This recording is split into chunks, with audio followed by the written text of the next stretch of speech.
The January wind in Manhattan wasn't just cold, it was a blade, sliding beneath my thin collar and striking straight down my spine.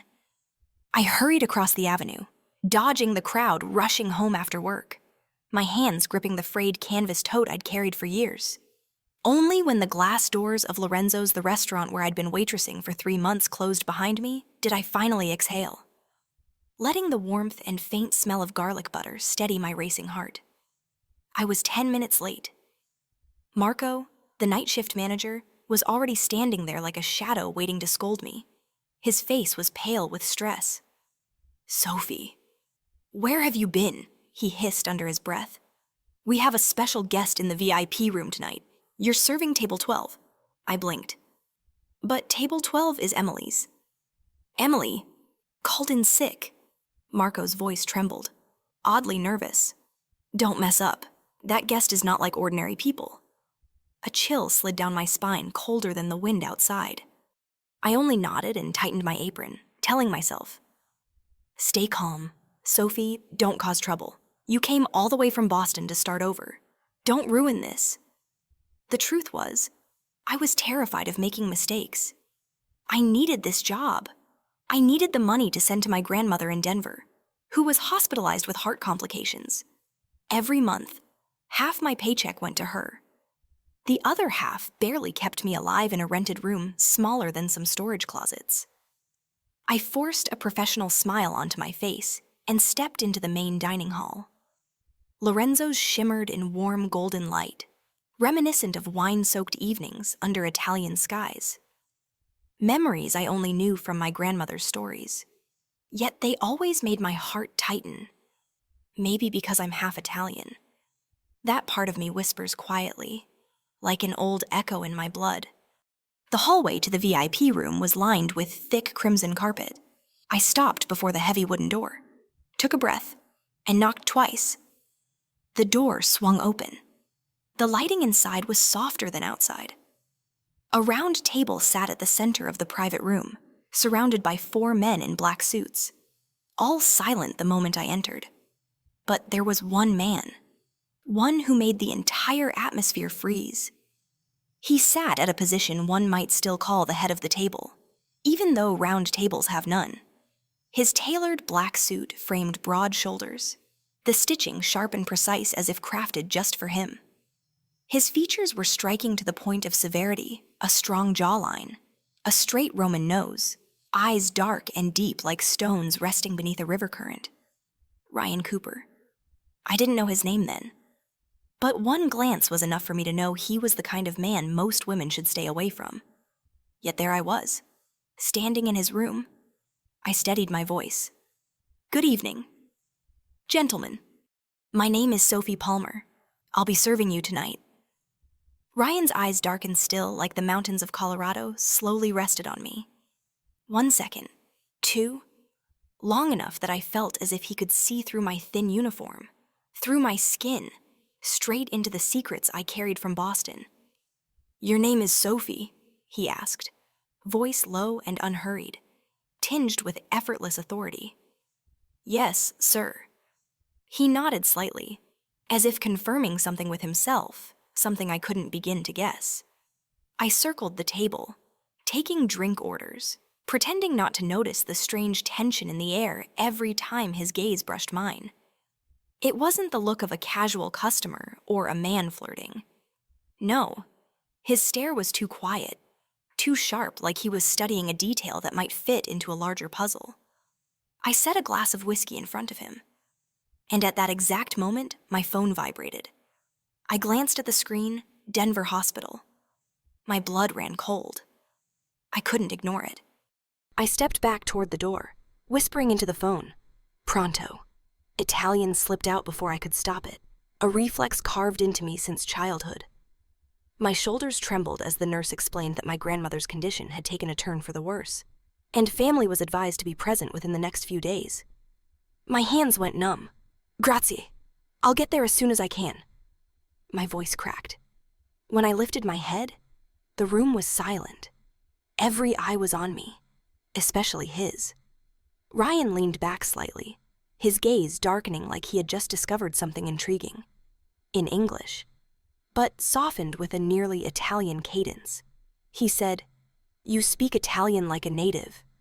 I swallowed. "My grandmother is Italian." "Sir." He nodded slowly. "I see." Just 2 words. But somehow it felt like he understood far more than what I'd said. Too much.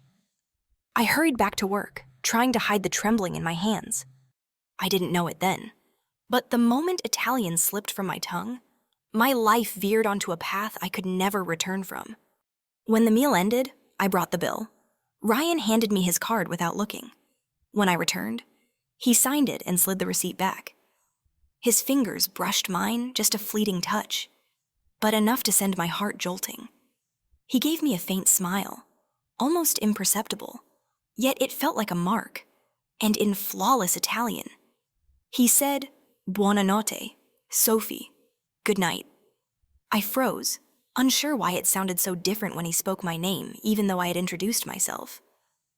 It felt as if he had been waiting to say it. When I stepped back into the room to clear the table, a small envelope lay exactly where he had been sitting. No name, no text, only a symbol, a ring engraved with a silver wolf. I opened the envelope. A single slip of paper. "You owe me an explanation. Do not leave after your shift ends. R.C.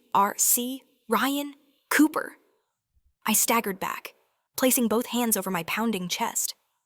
I didn't know who I had crossed paths with, but my instincts whispered, this was not a man one simply refused, and my story had only just begun. If this story touched your heart, follow the channel to enjoy many more heart-stirring stories every week.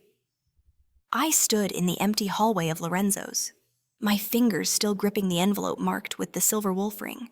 In all my months of waitressing, I had never received anything except tips and the occasional complaint, but this envelope felt unlike anything I had ever experienced. Marco signaled for the restaurant doors to be closed as everyone got ready to clock out. I fumbled with my apron, hoping to slip out before anything else could happen. Instinct whispered urgently, "Run, Sophie. Don't get tangled in things unclear, dangerous, or far beyond your world." But as I reached the side exit, Marco's voice stopped me cold. "Sophie, the owner wants to see you." I froze. "The owner?" Marco swallowed, eyes more rattled than mine. "Yes, Ryan Cooper is waiting in the office in the back. And you should go now." I didn't remember how I walked into that room. The door clicked shut behind me, soft, yet sounding too much like a lock sliding in place. The lights in the office were dim, leaving only a desk lamp casting warm gold over the man sitting in the leather chair. Ryan Cooper didn't look at me right away. He leaned back slightly, turning a glass of wine between his fingers, lost in some private thought. Only when I remained motionless for several seconds did he finally speak, soft, low, calm in a way that felt quietly dangerous. "You're here, Sophie Palmer." I inhaled, feeling the cold metal of the doorknob beneath the fingers I still hadn't unclenched. What do you want from me?" At last, he lifted his head. Those eyes, dark, deep, silent, but not empty, hit me like a physical force. Every cell in my body tightened in response. An explanation. He rested an elbow on the armrest, tilting his head slightly. "About that phone call. About the Italian. About your reaction to the news from Denver." I couldn't hide my confusion. "You already know all that." A faint smile ghosted across his lips, a smile not of amusement, but of a man who saw more than he should in a single moment. "I know more than you think. But my question is not, where did you come from? It's, why are you trying so hard to disappear?" The words poked straight into the place. I kept locked the tightest. I bit my lip, eyes dropping to the floor. "I don't want attention." "I know. But you've caught the attention of the wrong man." He rose from his chair and walked toward me. Too close. The hem of his suit brushed my arm like a thin jolt of electricity. His scent a mix of oak wood, black pepper, and something deeper I couldn't name wrapped around me and stole my breath. You speak Italian like someone raised in Florence, yet you carry an American passport and your travel history is interesting. He lowered his voice. Sophie, what are you hiding? A nervous laugh escaped me. Are you investigating me? Ryan didn't deny it. I don't like surprises. And you, he looked straight into me, are a surprise. My heart skipped. A surprise? What did that even mean, Mr. Cooper? I said, trying to keep my tone even. I'm just a waitress. There's nothing about me that should matter to you. Ryan watched me with an expression that seemed to measure every breath I took. Then he stepped aside, revealing the chair in front of the desk. Sit. Sophie, I won't repeat myself. There was no real choice. I sat. He returned to the desk and opened a folder. A folder. My name. Passport photo. Details from the Denver hospital. A partially blurred list of contacts, but I recognized several numbers from Boston. Numbers I had blocked, shut off, and prayed never to see again. My chest tightened. How? How did you even get these? Ryan didn't look up. I have my ways, and I use them when I need to know who is stepping into my world. I took a steadying breath, fighting the tremor in my voice. And who am I in your world? Finally, he lifted his gaze. The way he looked at me made me feel like raw material placed on a scale, waiting for someone to decide its value, an unknown variable, and I don't like unknowns around me. Somehow, courage, reckless and foolish, rose up in me. I met his eyes. So I'm either a risk or an opportunity. Ryan paused. For a split second, that wasn't the face of a cold, untouchable man. It was the face of someone unexpectedly intrigued, and that was far more dangerous. Possibly both, he said at last. The room suddenly felt smaller. Was it because Ryan had stepped closer by an inch, or because the silence itself seemed to tighten around us? What do you want from me? I whispered. I want you to leave New York with me. Tonight. I shot up as if shocked. What? Ryan crossed his arms, composed in a way that unnerved me. Chicago. Just for a few days. I need a translator. And someone who knows when to stay silent. But No but. His voice dropped to a low warning that raised goosebumps along my skin. If you want to help your grandmother, you'll come. I know her condition. Denver is a short flight from Chicago. I can get you there anytime. My body froze. You're using my grandmother to pressure me? Ryan looked at me neither cruel nor kind, simply honest. I'm giving you a choice you didn't have in Boston. A new start. Safety. And the chance to answer the question you've been running from. My voice trembled. What question? Who are you? Sophie.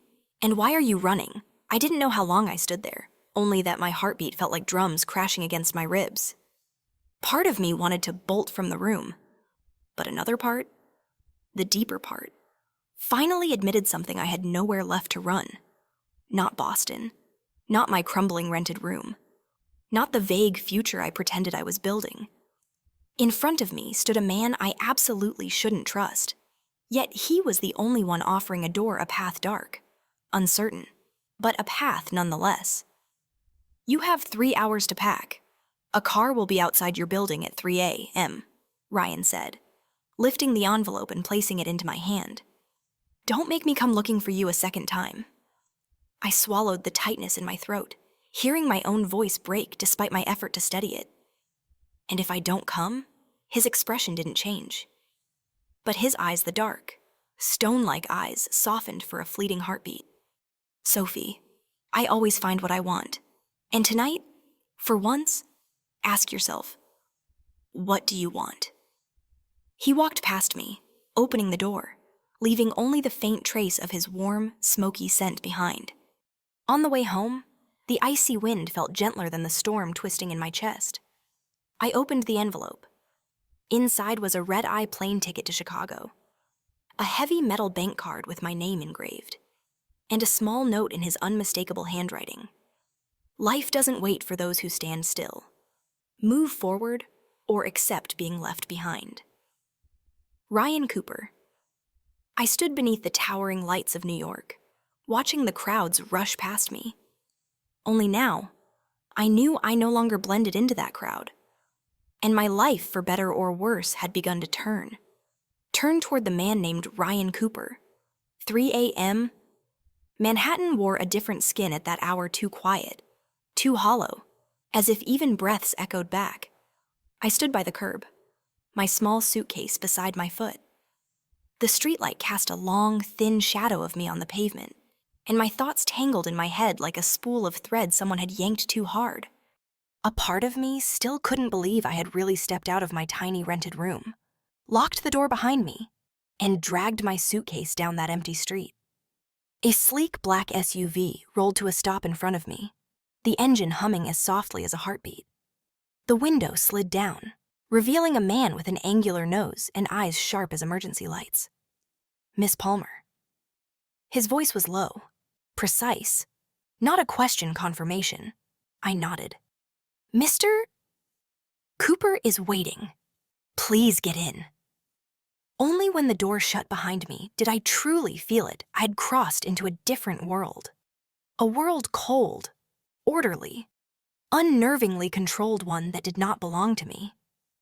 The SUV glided out of Manhattan, cutting through the empty roads until it reached a private airport on the outskirts. Definitely not a place for ordinary people. The early winter wind stung my skin, but it was nothing compared to the mix of fear and curiosity swirling inside my chest. Pulling my collar tighter, I looked toward the glass building glowing with sterile light. Ryan Cooper stood with his back to me inside, tall and straight like he was carved out of stillness. The reflection from the ceiling lights glimmered on the silver watch at his wrist in understated elegance, almost deceptively calm. When he turned toward me, something shifted. The room felt smaller, emptier, as if only the two of us remained in it. You're on time. His voice was soft, but for some reason, it tightened something inside me. My plane ticket was in the envelope. I thought, if there's even a chance I can see my grandmother, I should go. I knew you'd choose to come. It was such a confident statement, it bordered on arrogant. Yet, coming from Ryan Cooper, it wasn't boastful, just factual, inevitable. He gestured for me to follow him. Beyond the glass panes, a silver private jet waited on the tarmac. The cabin lights glowed gently. The engines hummed like they were breathing. Get on. He said it plainly. But what unsettled me wasn't his words. It was the way he looked at me. That look wasn't the quiet threat he'd carried in Lorenzo's office. It was deeper, layered, as if he was deciphering a secret I didn't even know I possessed. The interior of the jet was so luxurious, I had to fight the urge to reach out and touch the leather seats. Warm golden light, a faint scent of oak wood, the muted hush of polished flooring. I watched Ryan set down his coat, then pour 2 glasses of red wine. Drink? I shook my head. I'd rather stay clear-headed. His lips curved slightly. Good. You're easier to talk to when you're focused. A sentence both ambiguous and faintly dangerous. I sat opposite him, trying to put space between us in a space far too quiet. Ryan took the seat by the window, the light brushing his sharp cheekbones. He twirled the wine in his glass. Sophie, there's something you need to know before we land in Chicago. I drew in a subtle breath. I'm listening. From this moment on, you're not just a temporary staff member. You've stepped into my territory. Territory, I echoed, unable to mask my unease. In my world, there are only 2 kinds of people, allies or enemies. There is no middle ground. A chill slid down my spine. I'm assuming I'm in the first category. Ryan looked at me long enough to make me want to look away, but his gaze held me in place. You're in the middle.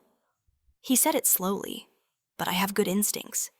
And they tell me, you won't betray me.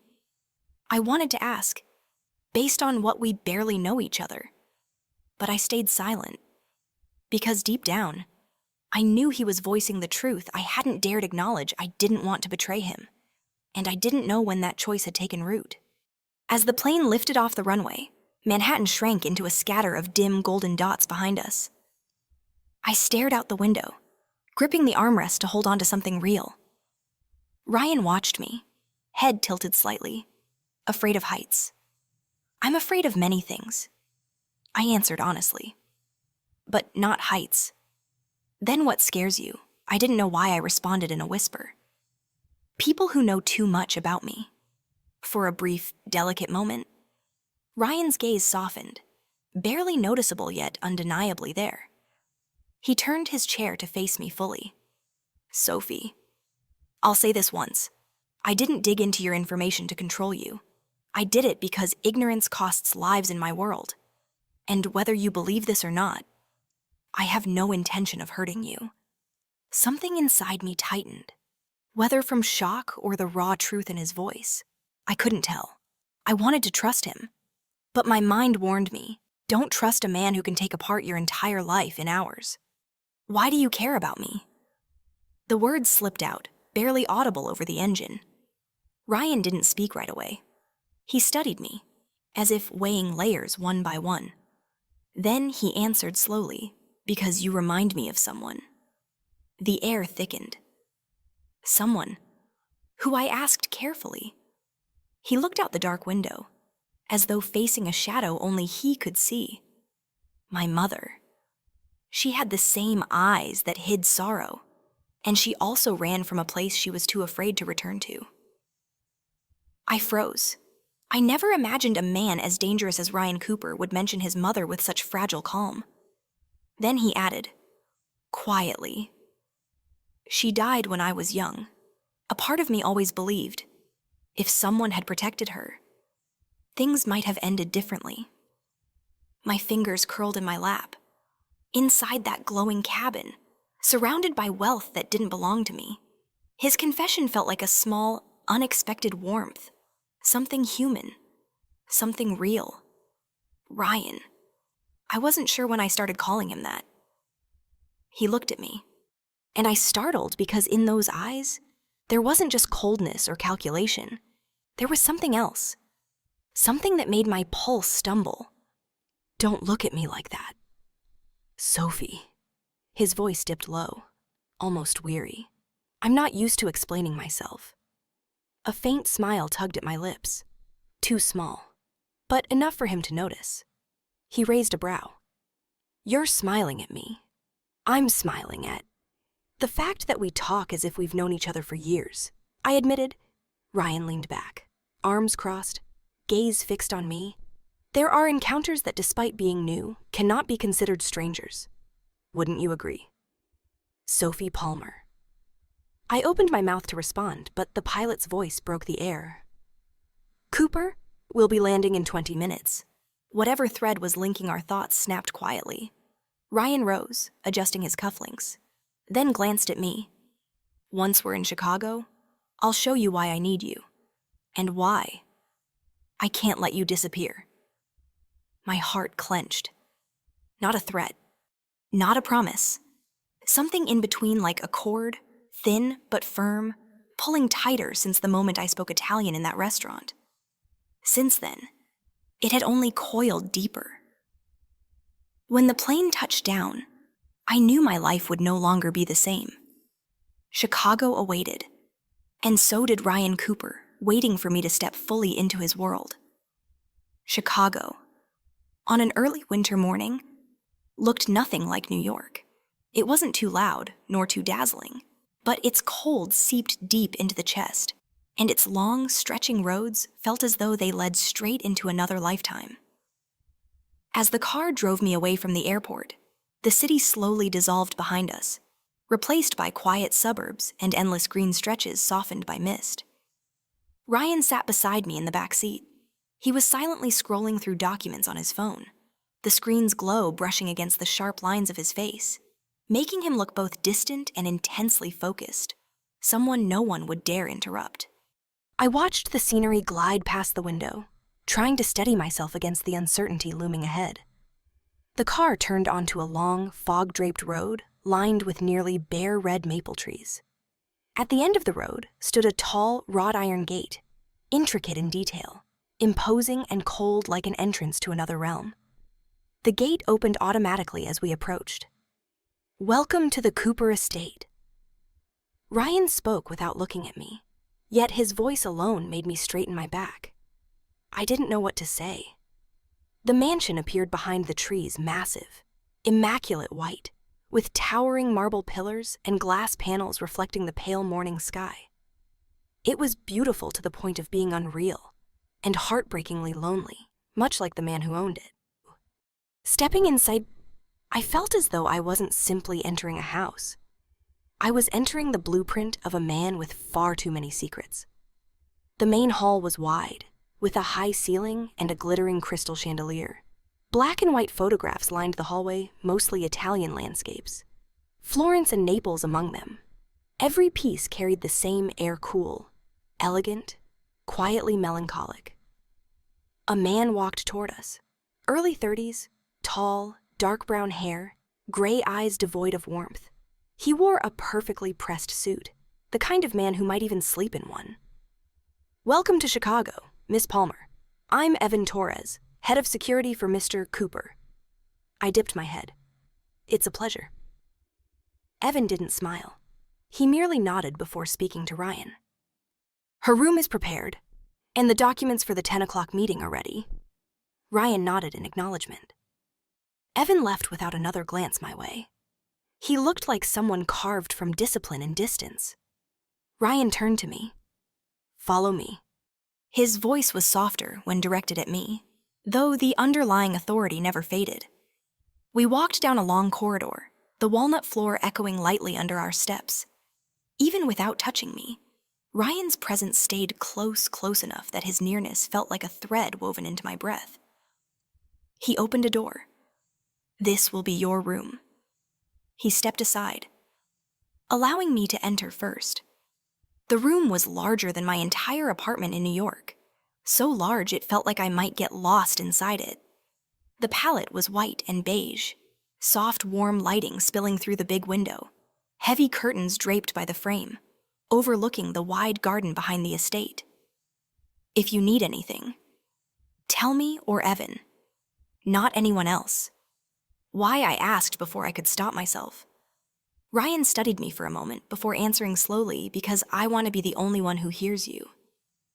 The air tightened around us. I looked away quickly to avoid the weight of his gaze, the kind that made me feel as though I was held in the hands of someone who could crush me or protect me depending only on his whim.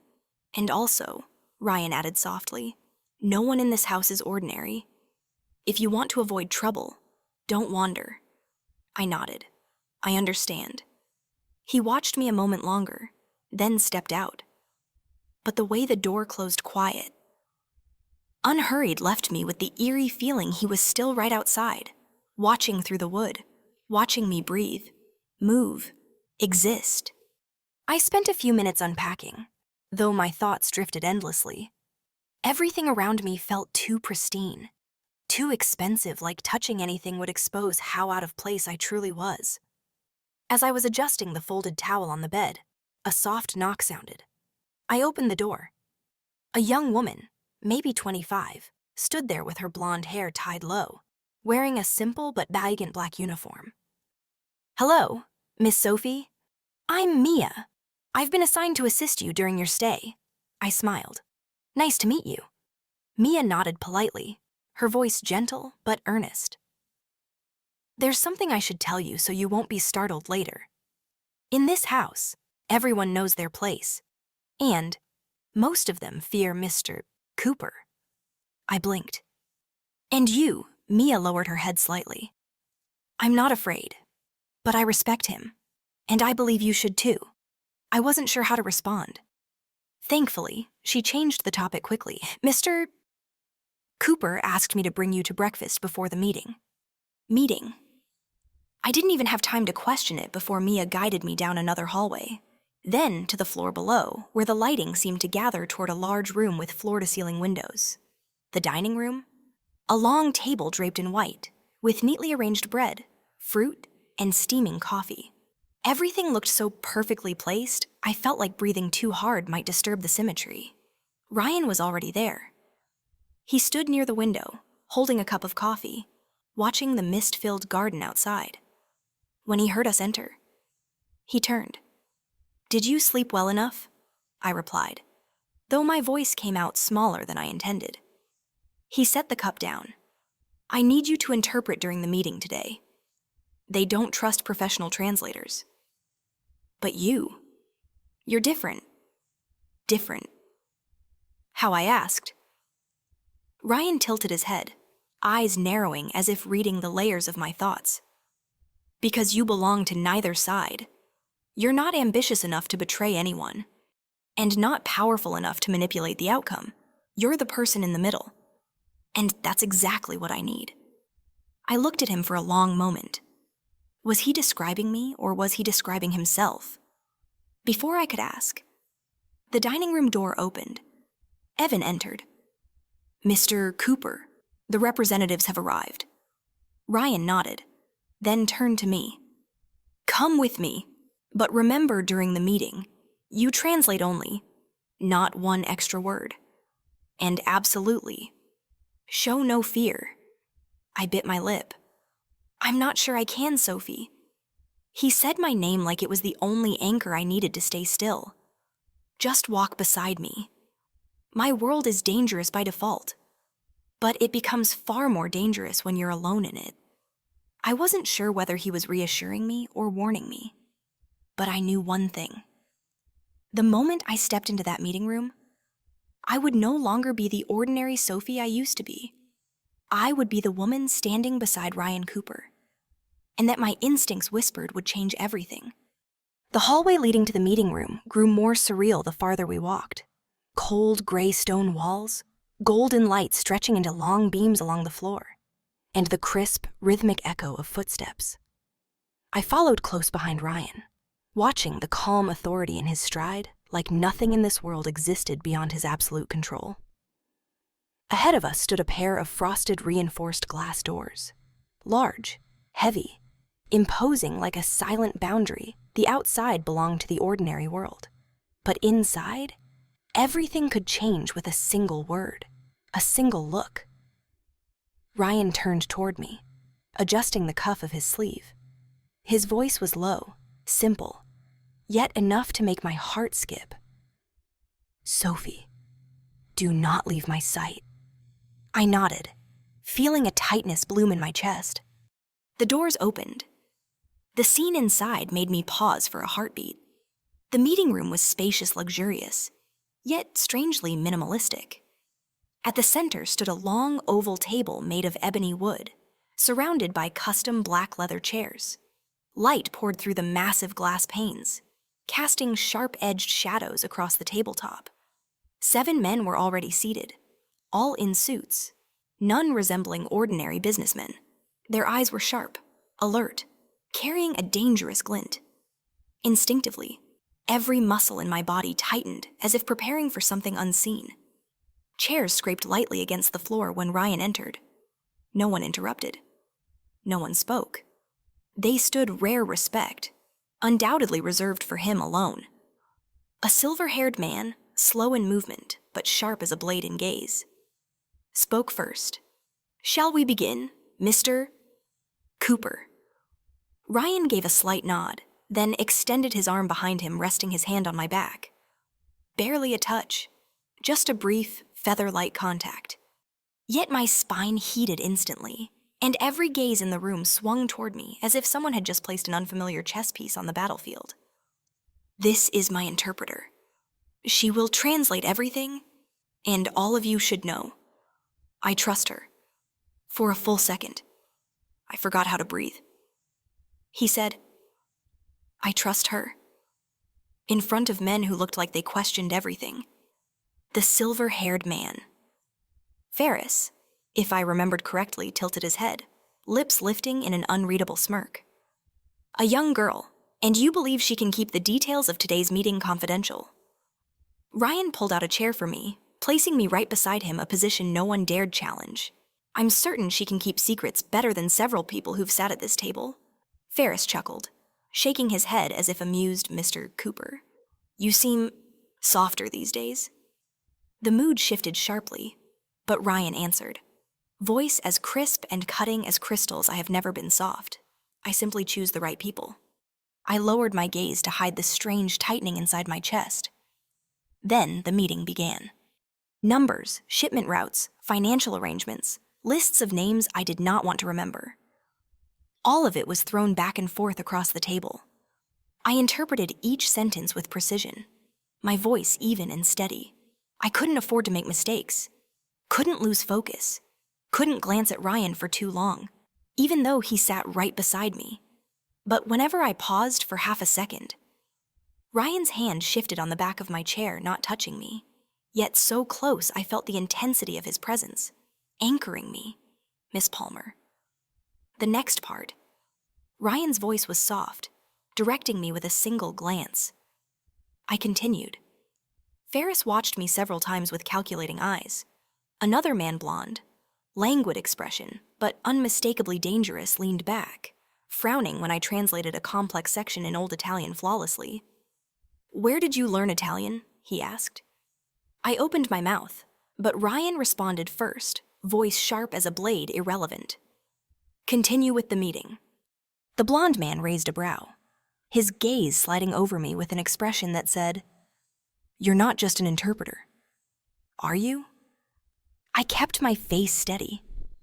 The meeting stretched to nearly 2 hours, and near the end, the air thickened. Something in the documents clearly unsettled Ryan. His posture shifted, his gaze sharpened, the stillness around him turning colder. Ferris slid forward the final document. A contract. And a name that made my breath hitch. Vincent Hale. I translated it, but my heart thumped violently. The name felt familiar, too familiar, like something whispered in a half-forgotten memory. Ryan asked flatly, How long has this contract been on the table? Ferris replied, A week? He wants long-term involvement. Ryan's jaw tightened. A single second of silence thickened until I could hear my own pulse. I don't work with Vincent Hale. Not now. Not ever. Ferris studied him, head tilted. Because of the past, Ryan didn't respond immediately. His eyes darkened a familiar shadow, deep and dangerous. I've made myself clear. He pushed the papers back toward Ferris, voice dropping to a low, lethal register. Remove his name from every proposal. If anyone brings that name to me again, deal with the consequences. The air froze. Even I felt goosebumps rising. But what startled me most was the way Ryan glanced at me at that exact moment. Not just coldness. There was something layered beneath, something like caution, a warning, or perhaps recognition. I couldn't tell. The meeting ended in careful silence.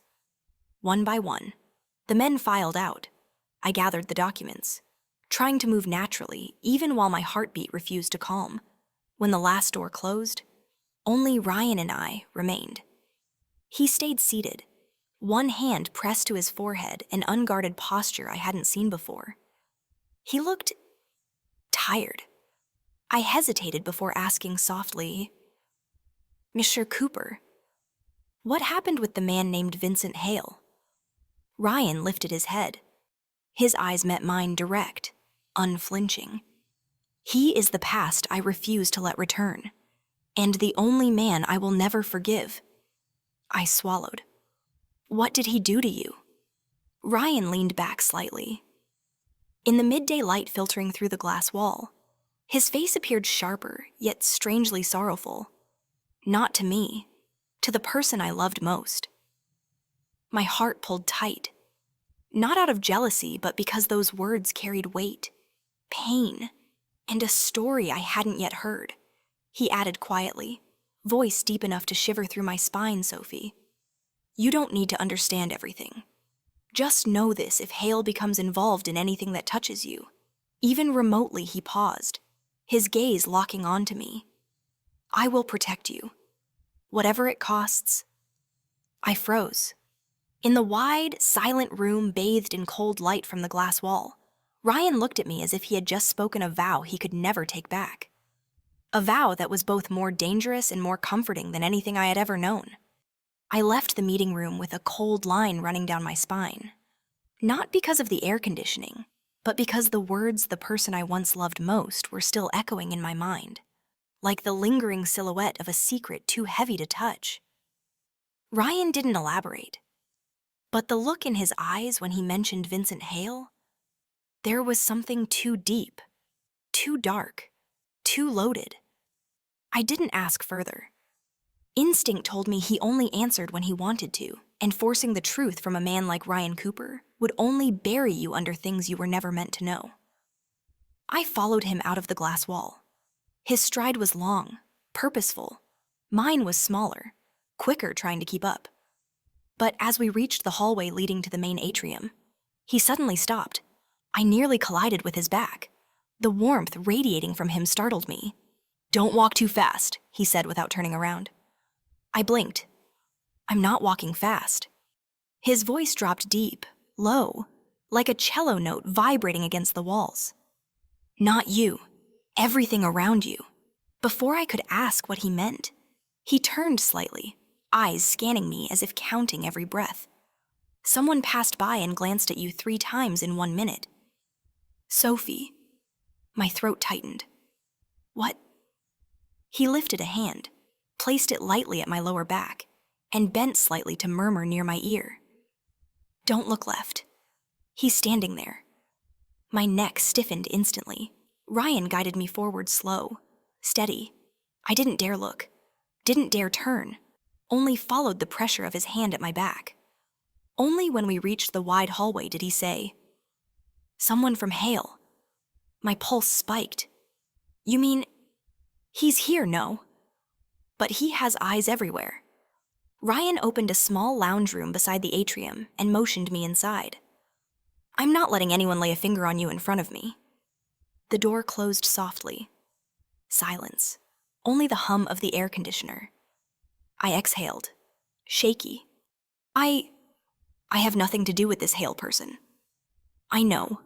His answer was so certain it made me stop breathing for a second. Ryan stood a few steps away, hands in his pockets, but his eyes never left me. "But because you're not involved." He continued.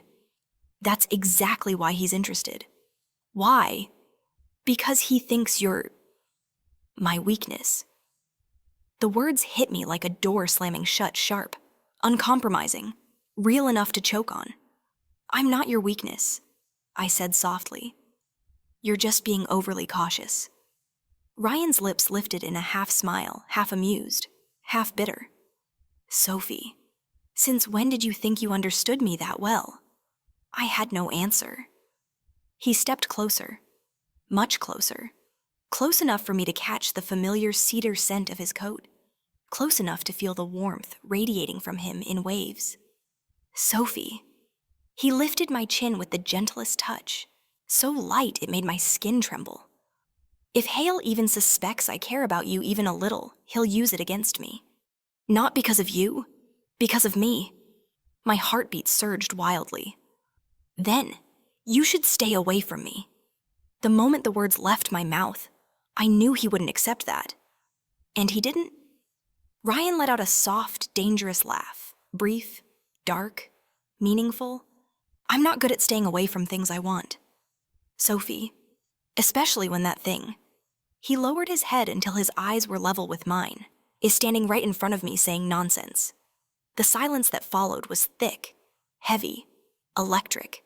I forced myself to shift the topic. "Who exactly is Vincent Hale?" Ryan withdrew his hand, exhaling an exhale that felt like a rare crack in his armor. "He was once a partner," he said slowly. "Someone who owed me loyalty. Once, until he betrayed it. And the price that was paid?" Ryan paused, his gaze drifting somewhere far away, "was not paid in money." A cold wave rolled down my back. I didn't dare ask more. He studied me for a moment, then changed the subject, his voice steady again. In 2 hours, we're flying to Chicago. There's a meeting where I'll need you to translate. I nodded. Ryan opened the door, ready to step out when I called softly. Ryan. He stopped. I walked to him, heart pounding hard enough to shake my voice. You don't need to worry about me this much. Ryan braced one hand against the doorframe, looking at me with an expression I had never seen on him before, something gentle, something conflicted, like moonlight stretched thin over a dark sky. Sophie. He spoke softly, as if confessing something he wasn't supposed to say. Worrying for you is the only thing I do without thinking. My breath caught. He opened the door, about to leave, but before stepping out, he added, Don't leave this room for 10 minutes. Hale's men are still nearby. And then he disappeared into the hallway. I pressed a hand to my chest, trying to steady my heartbeat. 10 minutes. It sounded simple, but during those 10 minutes, I heard unfamiliar footsteps passing by, 2 men whispering right outside the door, and then a soft click, like someone testing the handle. I held my breath. A shadow crossed under the doorframe. Then, silence. I had to grip the edge of the table to keep my balance. At minute 12, my phone buzzed. Ryan Cooper. Come out, I'm outside. I opened the door, and he was truly standing there. In that moment, even if only for 1 second, I understood something frightening. If someone had touched me before he arrived, Ryan would not have let them live long. On the way to the private airport, Ryan said nothing, but his hand rested on my thigh beneath his coat steady, warm like he needed the physical reminder that I was here, next to him, unharmed. The SUV cut through Manhattan's layered streets. Rain had begun to fall, thin silver trails slipping down the windows. I looked at his hand on me, not gripping, not claiming, just present, quiet, real. Do you protect everyone like this? I asked softly. He kept his gaze on the window. I only protect the right people. And I'm the right one. Ryan turned toward me. His eyes didn't flinch, didn't hesitate. Sophie, from the moment I heard you speak Italian in that room at Bellington Restaurant, I knew I was in trouble. Trouble. Because of me? No, he said, lips lifting slightly. Trouble because I knew I wouldn't be able to walk away from you. I swallowed hard.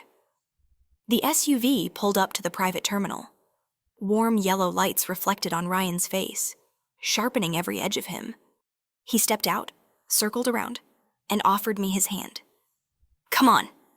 But the moment my fingers touched his, a loud explosion tore through the far side of the cargo yard. Debris flew. Metal clanged like a blade snapping. I flinched.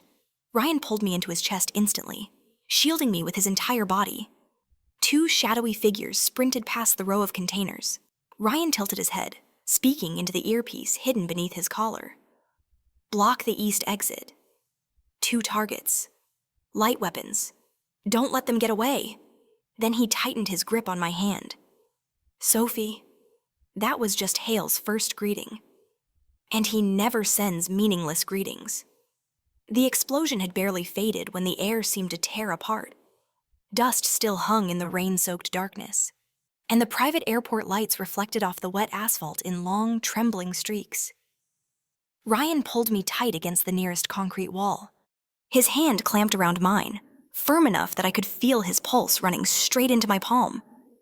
Strong, rapid, yet unbelievably controlled, at only a few centimeters away. His breath brushed my temple warm, grounding, achingly gentle against the cold dampness of the New York night. Don't leave my side. Do you understand me? His voice was low but unshakable, as if even a small step away from him would send him into a frenzy. I nodded, too afraid of breaking his focus to speak.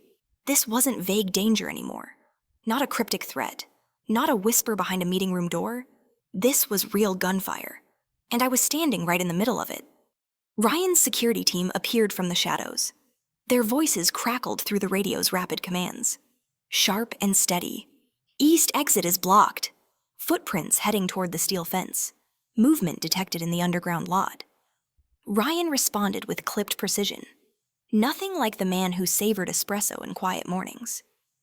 This was Ryan Cooper. The leader, not the man who brushed my back in the meeting room. Not the man who whispered near my ear in a dim hallway. A different Ryan. Cold, exact, dangerous. If you're scared, say it. He turned to me, and his voice softened so much that I almost doubted what I heard. I shook my head. I'm okay. He watched me for 2 seconds. 2 seconds that made me feel exposed yet protected, then nodded. Stay with me.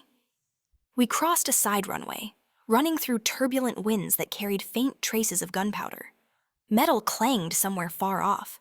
Footsteps pounded through puddles, the entire space humming with danger. I tried to keep my breathing steady, but my heart was pounding like it wanted to break through my ribs. Ryan wrapped an arm around my shoulders and pushed me into the narrow gap between 2 massive cargo containers. Wait here. I grabbed his wrist instinctively. No, you can't go alone. He leaned in. His face was close enough for me to see the sharp outline of his jaw, the cold gray of his eyes, the way the airport lights sliced shadows across his features. Sophie. He tilted his head slightly, voice dropping into something almost like a plea. Don't distract me. I let go. He pressed a swift kiss to my forehead, so sudden and brief I almost doubted it happened at all. I'll be back. Then he slipped into the rain-darkened maze of steel. 1 minute, 3 minutes, 7 minutes. I stood between the towering containers, trying not to shake. The rain thickened, running down the metal roof above us, dripping onto my shoulders in cold, stinging drops. I hugged my arms around myself. Distant shouts echoed, followed by an alarm. Far down the line of containers, a flashlight beam swept across the walls in jagged arcs. I held my breath. Someone was approaching. Wet footsteps. Slow. Deliberate. I backed against the metal wall, icy against my palms. My heartbeat felt loud enough to betray me. A shadow slipped across the narrow corridor. I didn't look directly. I didn't dare. But he stopped, right in front of me, only a few meters away. He tilted his head, as if sniffing the air. You're close, aren't you? Sophie Palmer. The voice sent a violent shiver through me, rough, unfamiliar, filled with a twisted amusement. Where would Ryan Cooper hide you? I covered my mouth, muffling the sharp breaths forcing their way out. A cold stab ran down my spine. He stepped closer. 2 more steps and he would see me. I bit my lips so hard I tasted blood. And just as he reached for the handle of the container beside me, a shadow appeared behind him. Fast, silent, precise. Take 1 more step toward her, Ryan said, and you'll regret having a pulse. The man jerked around too slow. Ryan grabbed him by the collar and slammed him against the steel wall. The impact echoed across the yard. The intruder struggled, but he was no match for Ryan's strength. Cooper, how long do you think you can keep that girl to yourself? The man hissed. Ryan tilted his head, a humorless smile touching his lips. Longer than you'll stay breathing. I froze. A moment later, Ryan twisted his arm behind his back in a clean, brutal motion. The man screamed. Ryan! The word burst out of me before I could stop it. At just a crease of my voice, Ryan released him not out of mercy, but solely because I'd spoken. The man burst into mad laughter, eyes gleaming with something sickening as he glanced at me. Hale will like her. He said if we catch her, Ryan punched him before he could finish. The man crumpled to the ground, blood trickling from his mouth. I wasn't terrified of what he said. I was terrified of how easily Ryan's expression had shifted at half a sentence. He didn't look at the man again. He turned to me, and for a heartbeat, I saw his mask crack, a raw flash of fear. He strode toward me, hands gripping my shoulders. Are you hurt? Did anyone touch you? Did you? His voice broke, as if the world would detonate if I said yes. I shook my head, breath trembling. I'm okay. He pulled me into his arms, not a rushed embrace, not obligation, not a display for watching eyes. A true embrace. I melted into him, my cheek pressed to his chest, his breath hot against my hair, his hand trembling almost imperceptibly on my back.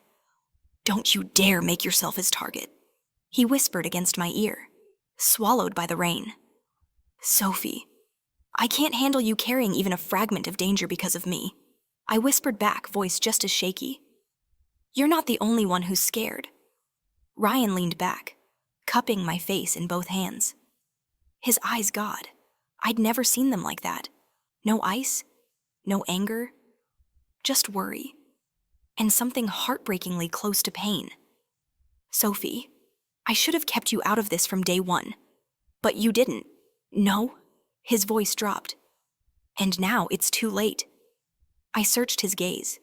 Too late for what rain hammered on the metal above us like 1,000 tiny nails. "Finally," he said softly. Too softly.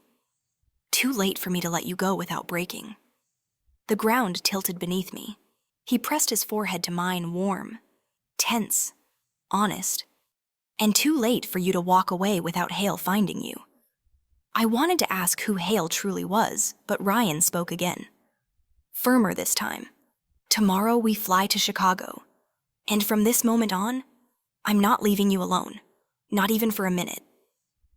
In the blurred glow of the rainy night, surrounded by steel walls and the scent of gunpowder fading in the air, he tightened his grip on my hand.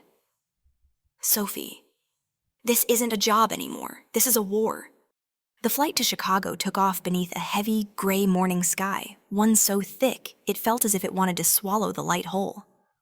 I sat by the window, watching the dense cloud cover below, my chest tightening as if each layer of cloud hid a secret I wasn't ready to uncover. Ryan sat beside me, leaning back with a file open in his hands, but I knew he wasn't actually reading.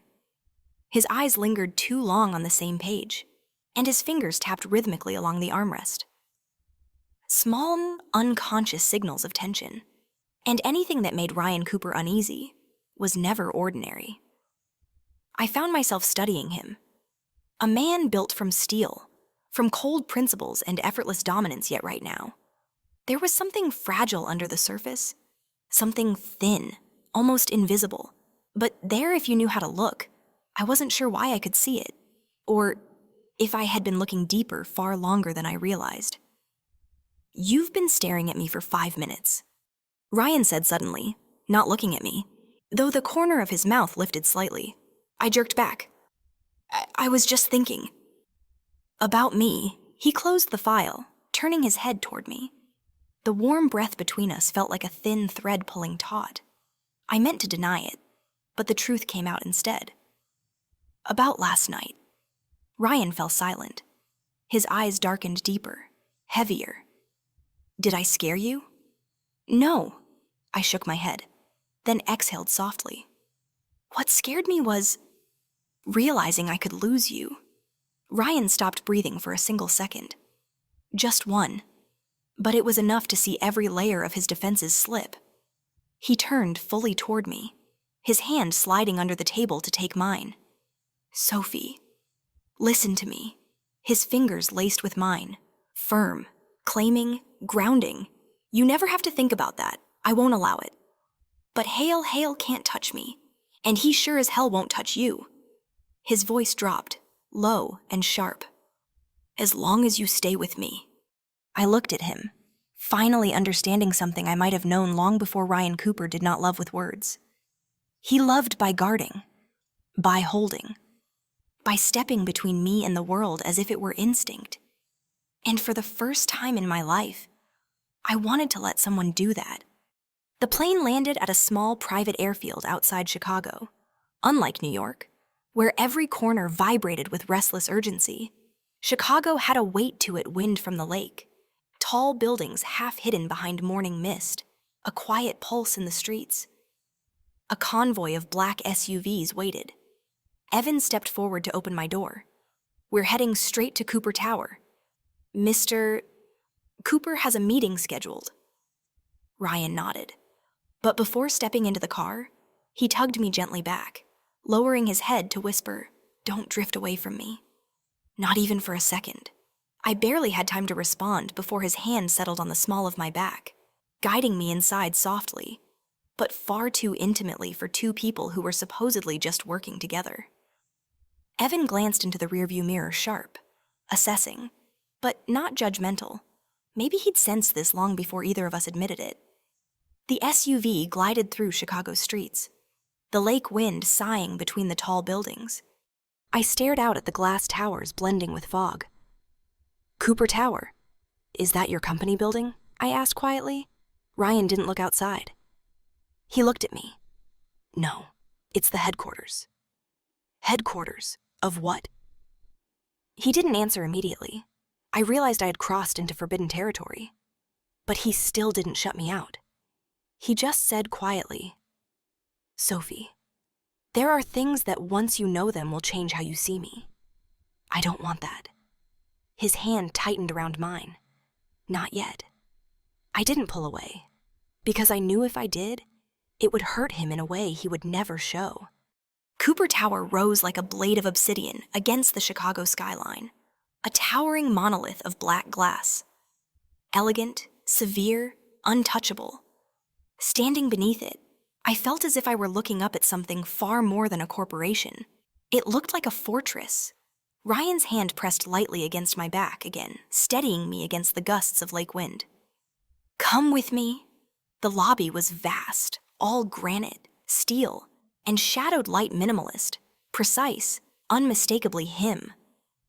A few employees greeted Ryan with a respectful nod, some allowing their eyes to flicker toward me. Just a second, just enough to tell me I wasn't the first woman to walk beside him. But the way Ryan's hand slid to my waist as he led me toward the elevator made me feel as if perhaps, just perhaps, I was the first he allowed into this place. The elevator doors closed behind us. Soft hum, muted lights, just the two of us. I felt the tension in Ryan's shoulders, not the kind born from enemies or threats, but the kind born from me. He stood so close, closer than necessary, not accidental, not unconscious, deliberate. "Ryan," I whispered, "what did I do to make you this worried?" He simply looked at me. The elevator climbed 23, 24, 25. Then he said, voice low, almost confessional, "Sophie, you don't understand." His eyes softened around the edges. I control my entire world, every piece of it. But since you walked in, I can't control myself. My heart stumbled. The elevator chimed ding and the doors slid open. Inside was the largest office in the tower, Ryan's domain. But it wasn't the space that stopped me cold. It was the man standing by the window. Tall, white shirt, hands in pockets. Strong back. Dark. Slightly long hair. He turned when he heard us enter. And I froze. That face, those deep ocean blue eyes, that faint, knowing smile, I had seen them before. In an old photograph hidden in my grandmother's wallet. In stories she never fully told. In flashes of childhood memories I thought I'd imagined. He smiled at me, slow, deliberate, as if he had been waiting for this moment. "Well, hello. Sophie, it's been a long time." Ryan stepped in front of me instantly, shielding me with his body. "What are you doing here?" His voice turned to steel. The man glanced at Ryan, then replied with calm, cutting precision. "I'm here to take my niece home." A shockwave ripped through me. Niece me. Who are you?" I whispered. The man stepped closer, stopping 2 meters from me. He placed a hand over his chest and bowed his head slightly. Vincent Hale, and Sophie. I'm your mother's older brother." My entire body turned to ice. Ryan spun toward me and pulled me closer, his gaze sharpening like a blade hail. "Do not approach her." Vincent raised one brow. "She's my family. Cooper?" Ryan's answer came instantly hard. "Final no. She's mine." The air inside the vast office froze in place. Chicago stretched out beneath the glass wall, the pale morning light reflecting off the cold marble floor. Yet everything felt muted compared to the tension pulsing between the two men facing each other. Ryan Cooper standing tall, gray eyes as cold and sharp as steel before a battlefield. Vincent Hale leaning casually against the ebony desk, his deep blue gaze soft around the edges, yet sharp as a velvet-wrapped blade. And me, I stood between them, between two forces powerful enough to alter the course of my entire life. Ryan's hand stayed tightly wrapped around my arm, as if the moment he let go, someone would snatch me away. Vincent's eyes flicked to where Ryan held me, the corner of his mouth lifting half amusement, half provocation. "Ryan," Vincent said at last, his voice low, the final syllable ringing like a warning. "Let go of my niece." Niece. The word still hadn't fully settled in me. Ryan didn't move, his stare cut like a blade. Sophie's not going anywhere. Vincent raised a brow, tilting his head slightly as if studying a rare creature. "Are you protecting her or imprisoning her?" The air grew heavy, suffocating. Ryan's grip tightened around my arm. "She's in the safest place possible." Safe. Vincent gave a quiet, humorless laugh. "Since when has Cooper Tower ever been safe?" "Ryan, do you honestly think I'll let my niece stand in the middle of your private war zone?" Ryan stepped forward, pulling me closer. "You don't get to decide that." Vincent crossed his arms, his gaze drifting over my face lightly, but enough to make my chest tighten. "Sophie," he said, his voice low, warm, almost gentle, the kind of tone that confused me, because I didn't know whether to fear it or trust it. "Do you know why I've come for you?" I opened my mouth, but Ryan cut in sharply. "You will not say another word." "Why?" Vincent's smile vanished, his tone turning flat, icy.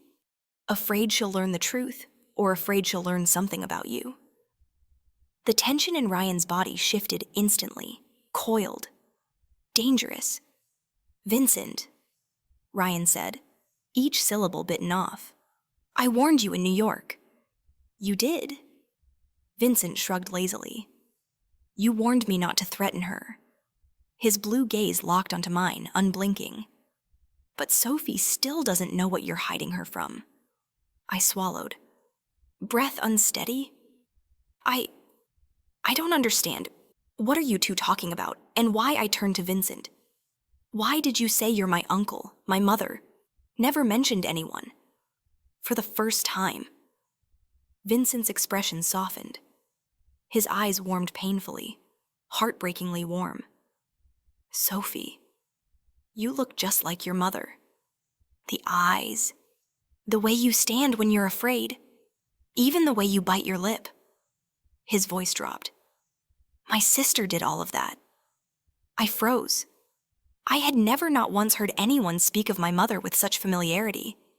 She never mentioned family, never told stories, never allowed herself to remember. "But," I whispered, "she never talked about you." "Why behind me?" Ryan's voice slipped in, low and dangerous. "Oh, don't answer that." Vincent ignored him and took a slow step toward me. "Because your mother ran away from Chicago." His blue eyes dimmed. "She ran from the Hale family. She ran from me." I stumbled back instinctively into Ryan, who steadied me with both hands on my shoulders. "Vincent?" Ryan growled. "That's enough." "No!" Vincent's voice cut through the room like glass. "It's enough when Sophie learns who she is, where she comes from, and why she was nearly killed last night." My heart nearly stopped. "Why? Would someone want to kill me?" Vincent glanced at Ryan, triumphant yet not malicious. "Because you carry the Hale bloodline. Because you're my blood. And because you," he pointed at me softly, "are the only thing capable of driving one of our enemies insane." A shiver crawled down my spine. I turned to Ryan, the only solid ground I had, but his expression went pale, not with fear, but with fury. He released one of my shoulders, only to clasp my hand, instead gripping it as if anchoring himself. "I told you to stay away from her. You don't get to drag her into this." Vincent crossed his arms again, voice steady. And you don't get to pretend she's in danger because of me. A pause. It was your enemy that tried to kill her last night. Not mine. Silence sliced the room apart. Ryan's jaw tightened. Sophie isn't being hunted because of me. He turned to me, voice firm. She's hunted because of him. Suddenly, the pieces clicked. The photo. I whispered. That old photo you found in my mother's wallet, the two of them standing by the Chicago River. The man beside her. Was you, Ryan nodded once. Vincent's smile turned painful. Your mother brought you to meet me, once, when you were tiny, and then she disappeared. My head spun. Why did she leave Vincent's eyes darkened with grief? Not anger. Because she fell in love with someone she shouldn't have. His voice cracked. And that person betrayed her. My stomach knotted. My father Vincent didn't nod. He didn't shake his head. But his silence told the truth. I felt the ground tilt under my feet. Ryan stepped in front of me, blocking Vincent entirely. His voice became lethal. Not another word. Vincent gave a thin smile.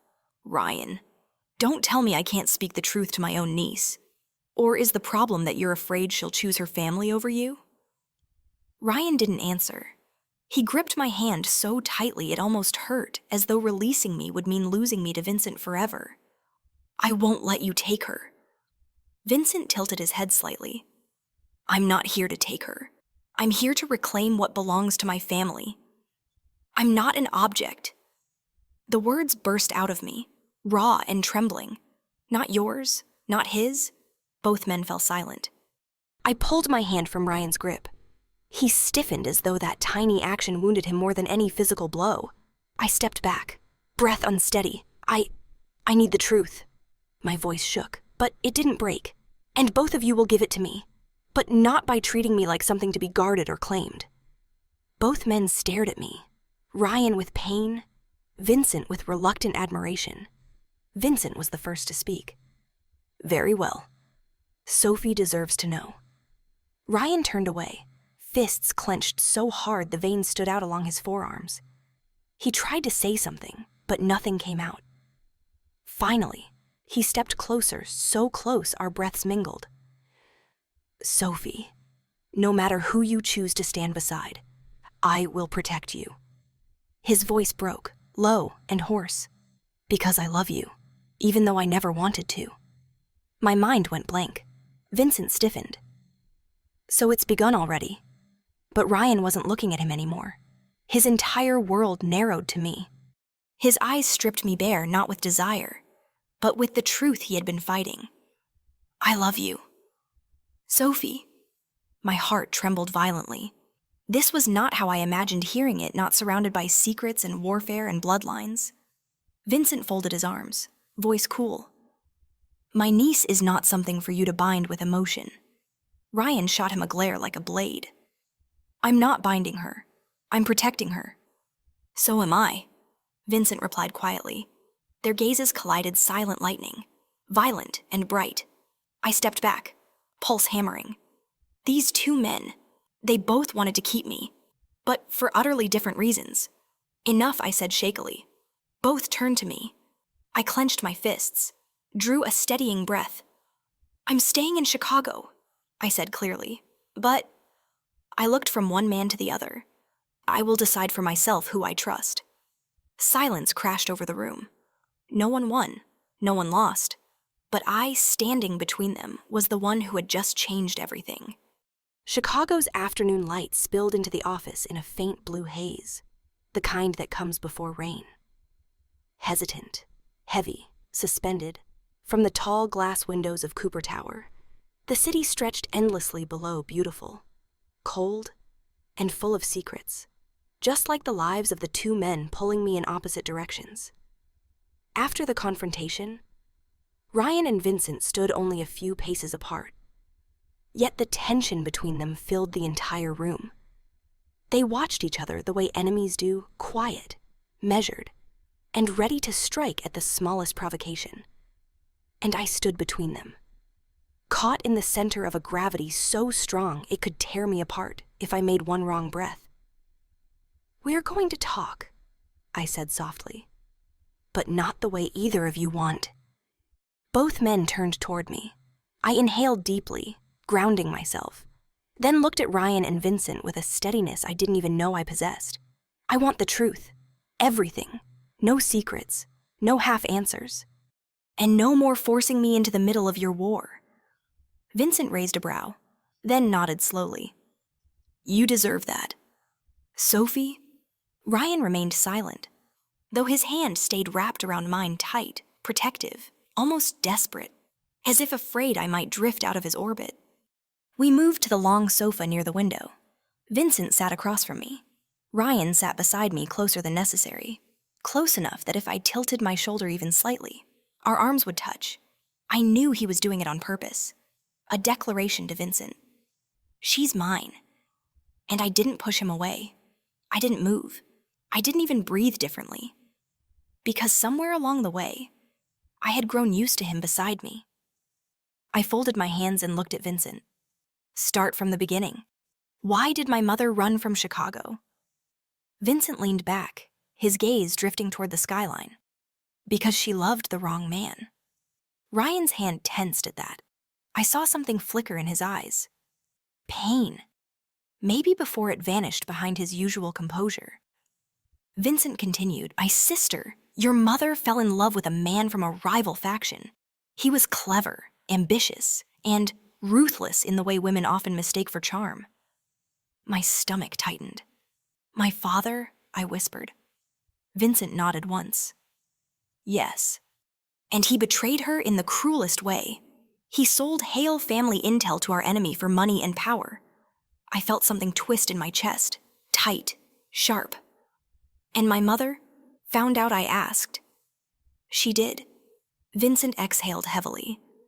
"She took you and fled Chicago in the middle of the night. She cut ties with everyone, even me. She wanted to protect you from all of it." I blinked rapidly, fighting back tears.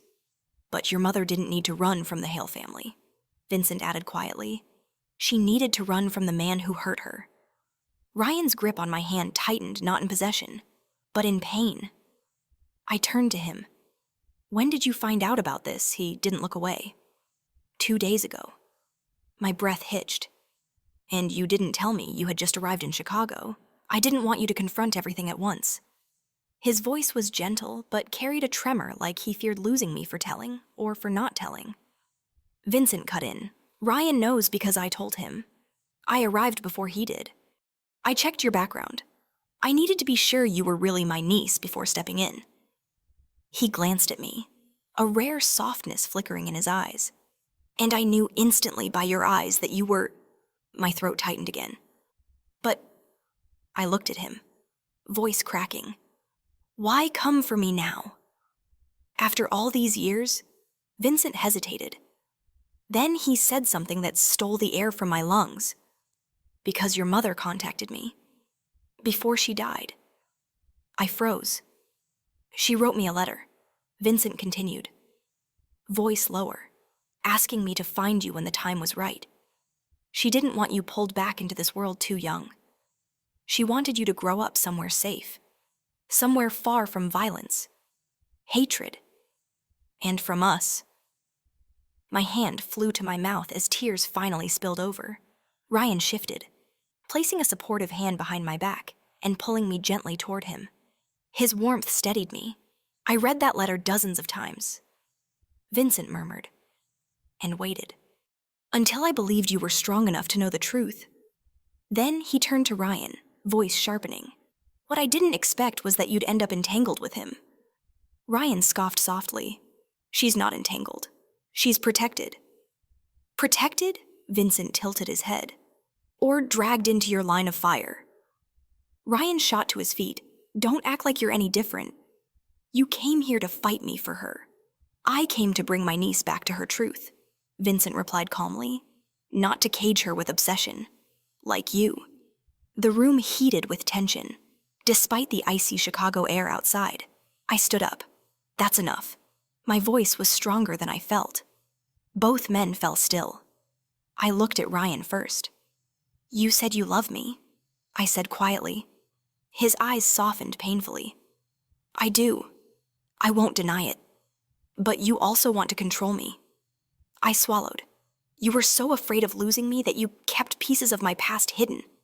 You protect me, but sometimes you protect so hard I can't breathe. Ryan flinched visibly. A wound without blood. Then I turned to Vincent. And you talk about family and loyalty, but you know nothing about my life. I'm not something you can claim because of blood. Vincent lowered his gaze. For once, he didn't argue. I inhaled deeply. Listen to me. I will decide my own path, and I will choose who I trust. Both men watched me, silent, tense, waiting. I turned to Ryan. My heart hammered so loudly I thought they could hear it. Ryan! He lifted his head. I choose you! His eyes widened, shock rippling through them like a crack of lightning. A faint, trembling light rose behind the storm. His voice came out rough, almost broken, Sophie. Are you sure? I nodded slowly. Because you don't just protect me. You see me?